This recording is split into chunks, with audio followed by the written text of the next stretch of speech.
We want to preview the issues with a debate of our own. Dick Durbin, the number 2 Democrat in the Senate, joins us from his home state of Illinois.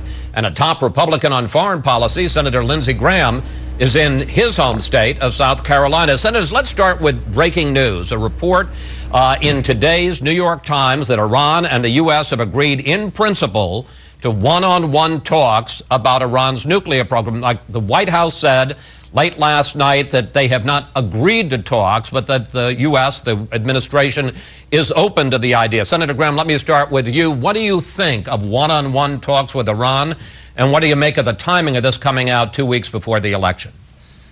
Well, I think the Iranians are trying to take advantage of our election cycle to continue to talk. As we talk with the Iranians, whether it's bilaterally or unilaterally, they continue to enrich. And the Vice President and the President have said, we will do nothing without coordinating with Israel. So we've talked with them in Moscow. We talked with them in Baghdad. They continue to enrich. I think the time for talking is over. We should be demanding transparency and access to their nuclear program. They've doubled their centrifuges, so I think this is a ploy by the Iranians. I hope we're talking to the Israelis. And as we continue to talk, they continue to enrich, and they're trying to break apart the coalition. What do you think of the timing of this story coming out, one assumes from U.S. sources, not Iranian, just 2 weeks before the election? Well, I think it's pretty obvious they're trying to continue a dialogue using our election cycle in a pretty clever way. I hope we don't take the bait. And we had a chance in 2009 to speak up during the Iranian Revolution, and we did nothing. That was a huge mistake. And I would like to talk with Israel before we make any major decisions with Iran. Well, Senator Durbin, Israel's ambassador to the United States, Michael Oren, says in the New York Times article that Israel should not be rewarded with one-on-one talks with the U.S. What they should get instead are even tougher sanctions. I can tell you, Chris, the president has put together a strong global coalition imposing sanctions on the Iranians, including not only Europe, obviously, which has made a dramatic impact on the Iranian economy, but Russia as well. And it's had its impact. This month of October, the currency in Iran has declined 40% in value. There's unrest in the streets of Tehran, and the leaders in Iran are feeling it. That's exactly what we wanted the sanctions program to do. And this is an indication, I think it's a clear indication, the sanctions regime that President Obama has put together with Israel and many nations around the world is putting pressure on Iran to sit down and finally acknowledge that they cannot have a nuclear weapon. I think it is a positive step forward. And briefly, why, if we have this international coalition, why not continue talks in the P5+1, as it's called? Why do it one-on-one instead? Well, I think there are many options. I'm not going to say one is better than the other. If direct negotiations are a path toward a peaceful resolution with Iran giving up on the notion of a nuclear weapon, pursue it. If meeting collectively is better, pursue that as well. But as Nicholas Burns said, who was the negotiator for President George W. Bush in Tehran, it would be unconscionable for us not to meet and talk. He said, we don't want to drive into that brick wall of war in 2013 without sitting down and speaking to the Iranians. All right, gentlemen, let's turn to Libya and whether Chris, can I just add? Chris, can I just add? The purpose of sanctions is to stop the Iranians from building a nuclear program and enriching Iran. It's been a miserable failure. During the 4 years we've talked to them, they've quadrupled the amount of 20% enriched uranium to produce a bomb. There's a pattern here. We talk, they enrich. It needs to stop. We need to have red lines coordinated with Israel and end this before it gets out of hand. All right, gentlemen, let's turn to Libya if we can. And the question is to whether or not the president and his administration could have done more beforehand to protect those 4 Americans who were killed in Benghazi on the anniversary of September 11th. We now know there were 8 attacks against Western interests in Benghazi in the 6 months before the attack, and we now know that U.S. Ambassador Chris Stevens sent repeated memos to Washington, even on the day he was killed, asking for more security. Senator Graham, is it conceivable that President Obama didn't know how dangerous Benghazi was for Americans? No administration is going to send the President of the United States out into the public arena, not telling him about an attack in April and June. What if the President were asked by a reporter in June, tell me about the consulate attack in Benghazi, what do you think about it? And he said, I don't know. So I find that inconceivable. This is going to be a case study, studied for years, of a breakdown of national security at every level. Failed presidential leadership, senior members of the Obama administration failed miserably. The Benghazi, Libya consulate was becoming a death trap. The British left, the Red Cross left because of a deteriorating security environment. We requested additional security, was denied because we wanted to normalize relationship with a non-existent government. We should have closed that consulate long before September 11, or heavily reinforced it, and I put that on the President of the United States. This was a national security breakdown before, during, and after the attack. Now, Senator Durbin, I think we would all agree the president doesn't get down into the weeds and decide the actual security level in Benghazi. But given all of these warnings, why didn't he and his administration do more, whether it was to beef up security or to close the consulate? Why didn't it do more to protect those 4 Americans who were killed? Well, Chris, I can tell you that Senator Graham and I were in a closed briefing, classified briefing, just, I guess, 2 weeks ago in Washington when we came together. We were with Secretary Clinton, the CIA, and others. They are engaged in a comprehensive investigation of what actually occurred here, and that's what we've got to have. Think back at history. It hasn't been that long ago. We lost over 230 Marines in the barracks in Beirut, Lebanon, under President Ronald Reagan. These acts of terrorism, as horrific as they are, have to be understood as being part of living in a dangerous world. Now let's ask the honest questions. Let's gather the evidence. Let's make sure that we understand exactly what did occur. But jumping to conclusions, I mean, Darrell Issa does a documentary dump on his website of sensitive information about those in Libya who are helping keep America safe. It shows the lengths many will go to try to politicize this tragic situation. Senator Graham, is that what you're doing, politicizing the situation? Well, thank God for a media that will ask questions. Thank God for some Republican control of one branch of the government.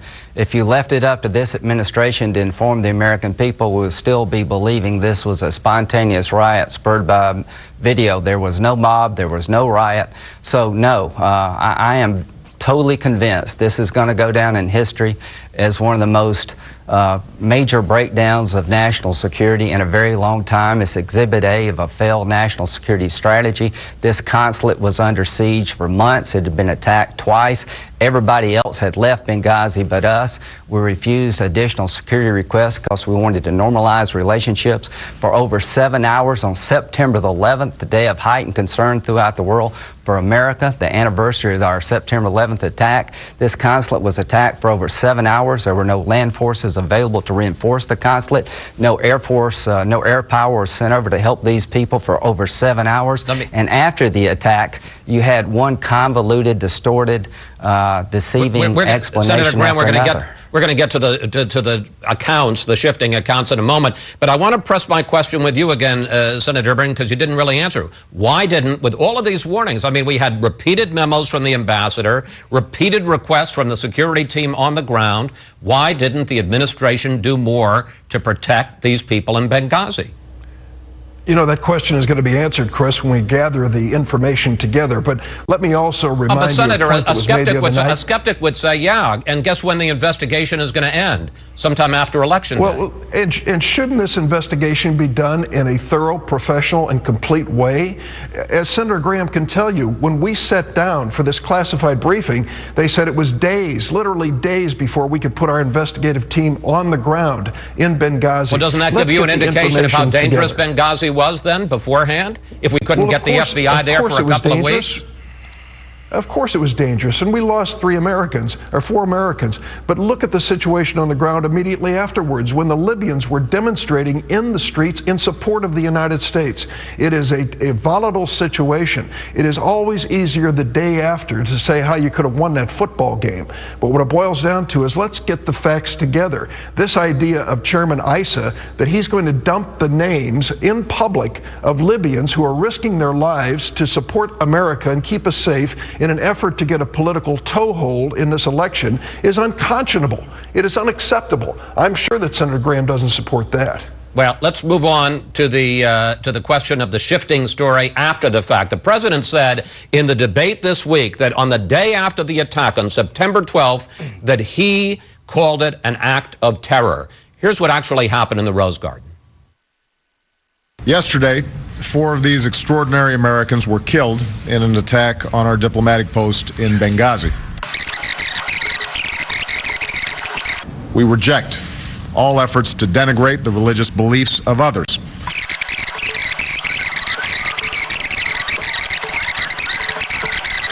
Of course, yesterday was already a painful day for our nation as we marked the solemn memory of the 9/11 attacks.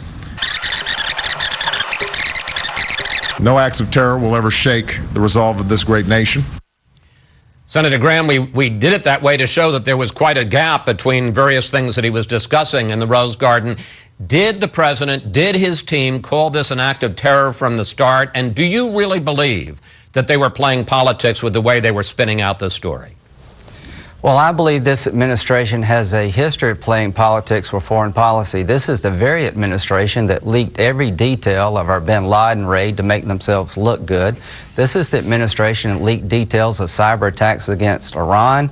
The underwear bomber plot was foiled, and they leaked the details of the double agent we had that put our allies at risk and operatives at risk. So the question is, would an administration who leaks detailed classified information over a series of weeks to create a narrative that they're strong on foreign policy, would they deceive and deny?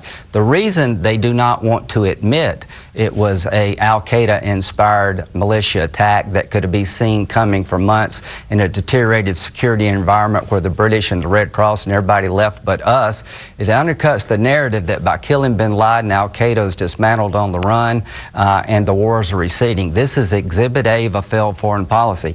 Al-Qaeda is alive and well in Libya, Iraq, Syria, and the wars are not receding. And what happened in Benghazi is a case study in failure at every phase, before, during, and after. And what they did after the attack, I think, is just absolutely unacceptable. They tried to confuse, delay, and deny, create a narrative this was a spontaneous event when it was not, because the truth of the matter is the Benghazi, Libya consulate was a death trap long in the making, and this is failed presidential leadership at its worst. Let me bring in Senator Durbin. Despite what the president says he did, his team clearly refused to call it an act of terror for at least a week.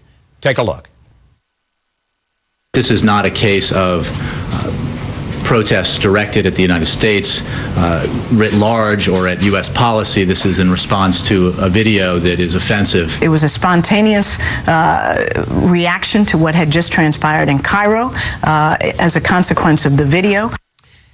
Now, during the second debate, the president said that he is offended by any suggestion, Senator Durbin, that he or his administration was playing politics with this. How do you explain, then, the continued refusal to call it terrorism, even as the evidence grew that it was terrorism? Take a look at the article by David Ignatius. He puts on the record the CIA's posting, the information that they sent to Washington after our ambassador and the others were killed. And they said they believed that it had something to do with this video, but they were going to gather the evidence to be sure. And then, of course, over the next few days, more information came in. That was an indication that the fog of war, as they say, was operative in this situation.